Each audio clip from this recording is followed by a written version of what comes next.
So Rod Wave just released a song called Great Gatsby, and the English teacher in me wants to analyze it. So let's try that.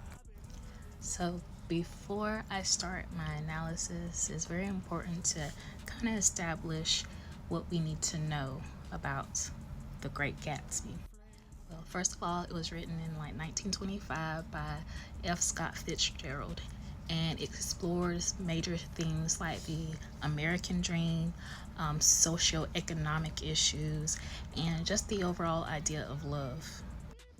So I think that's a good baseline for what we need to know. So let's continue with the analysis. So first of all, I want to point out that throughout the video, there is a persistent green light. Green light is a major symbol in the novel. In the novel, Jay Gatsby would stand at the end of his pier and gaze out at a mysterious green light.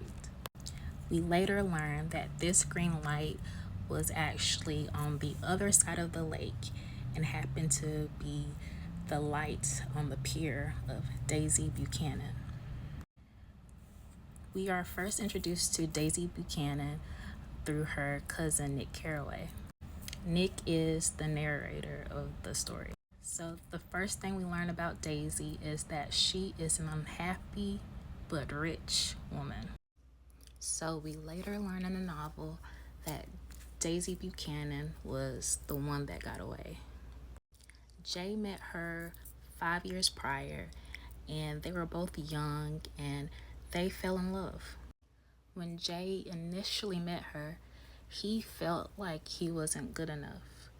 She obviously came from a well-to-do family while his background was very poor.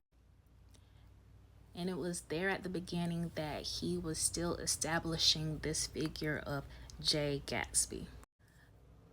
But for him, meeting Daisy kind of solidified how he really wanted more for himself in life.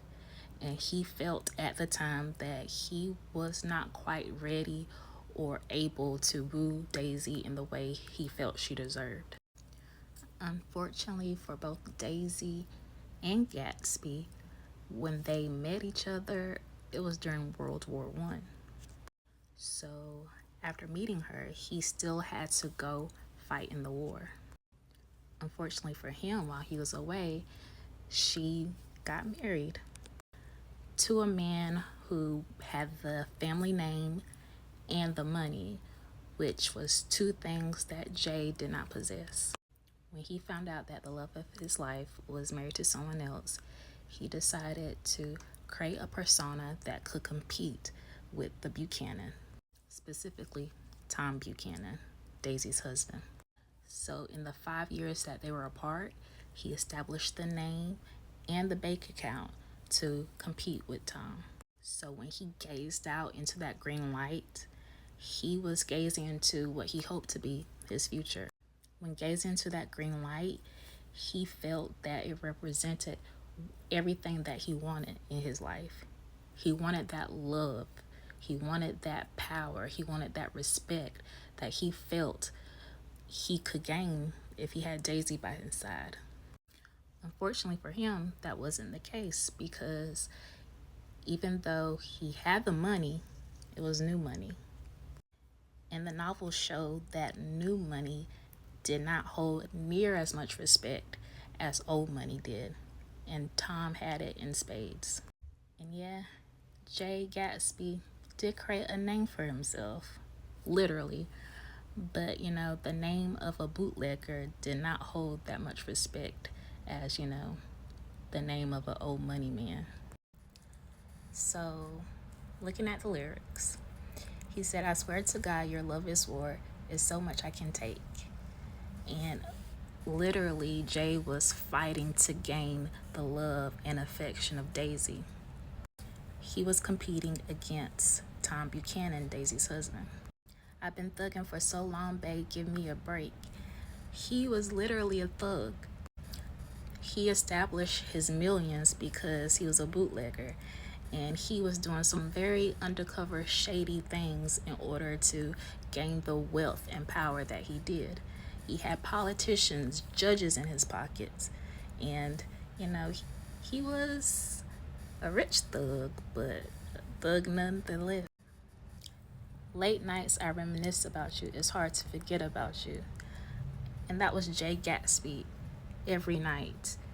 Every night he would throw a party, and at the end of the night, he would gaze at the light, just thinking about Daisy, wishing she was by his side. I'm not okay when we are apart, but I pretend to be. And Jay Gatsby, that's all he did, pretend. Jay Gatsby was not even his real name. Nothing in his life was real. The only thing that was real to him was his love for Daisy. I threw the party of the century, and people came over. No one left sober. And it was all for you. It was all for you. We learned that the only reason that Jay Gatsby threw so many lavish parties was because he was hoping to attract the attention of Daisy.